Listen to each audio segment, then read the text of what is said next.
The U.S. military operation in Iran has certainly stoked fears of major disruptions to global supplies.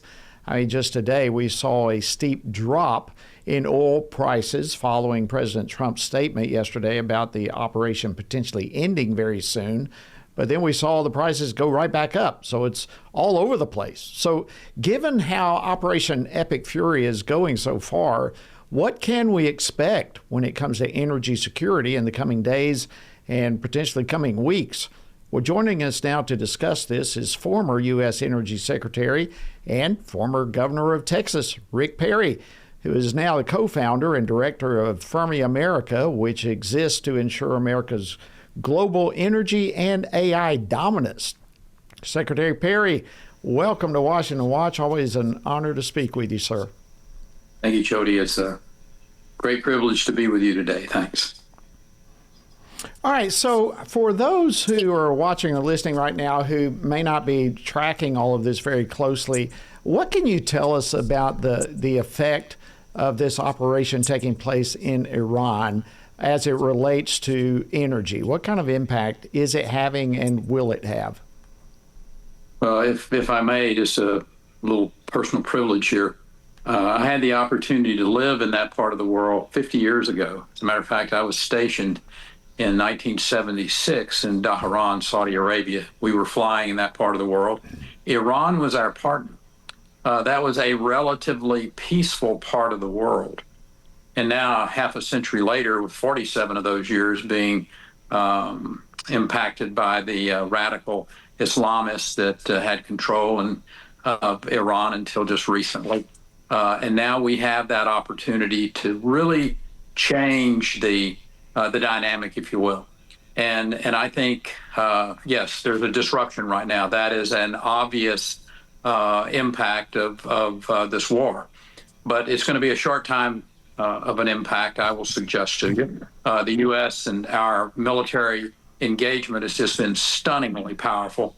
So, yeah, prices are going to go up when the markets get,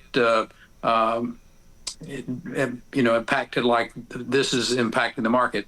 But I think very quickly you will get back to some sense of normalcy.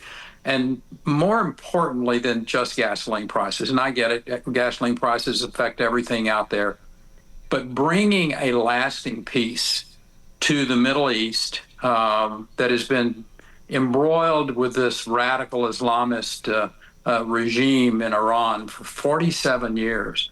And just as an aside, Jody, think about the photos that you've just seen in the last 24 to 48 hours of a young women's soccer team from Iran that's fearful to go back to their own home because of the way that they're treated there, because they didn't, sing the national anthem properly. I mean, to get rid of that, to give them their freedom back, to give them justice in the face of all of this, that's what President Trump is doing. It's not just about dealing with, these people that will use oil as a tool against us. This is about truly delivering back to that part of the world justice and freedom, and I think sending a message all across the Middle East that, this is how you need to be able to live.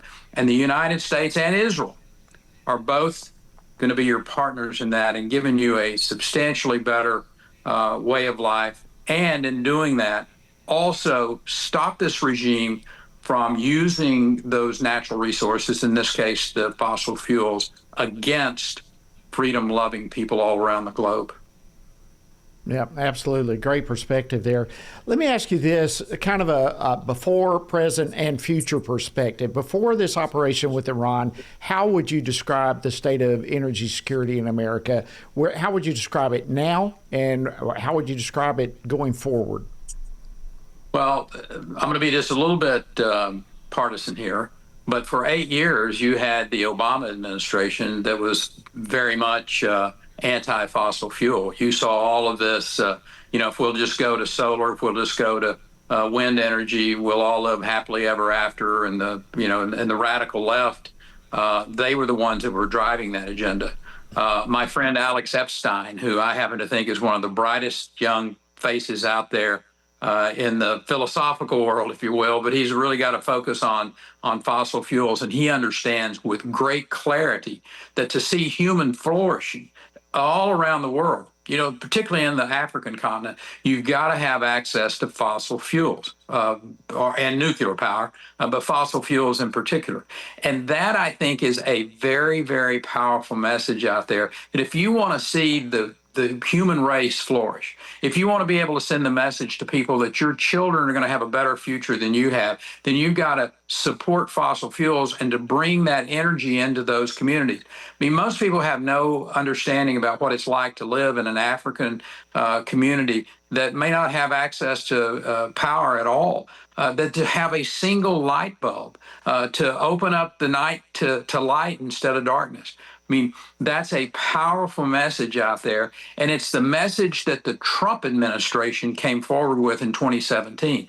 And Donald Trump said, we're going to drill, baby, drill. We're going to support the fossil fuel industry in this country. We're going to give, I think, incentives to the nuclear energy industry. We opened up the Vogtle plant, I think, in 2019.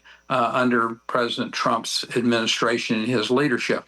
And then 4 years of the Biden administration, and they doubled down on all of this renewable energy and the green revolution to great detriment and great cost, not just to Americans in the world. When you couple that with what's happening in California, and the continuation of an attack on fossil fuels, and seeing gasoline prices maybe over $6 today in California, I don't know, but it's just crazy what the regulations and the taxation costs are coming out of the mansion in Sacramento. So the point is, what Donald Trump is doing in a focus on expanding fossil fuels, expanding nuclear energy, is nothing but delivering freedom and liberty, not just to the United States, but around the world. Thank you so much, former U.S. Energy Secretary and Texas Governor Rick Perry. We are grateful for you joining us today on Washington Watch.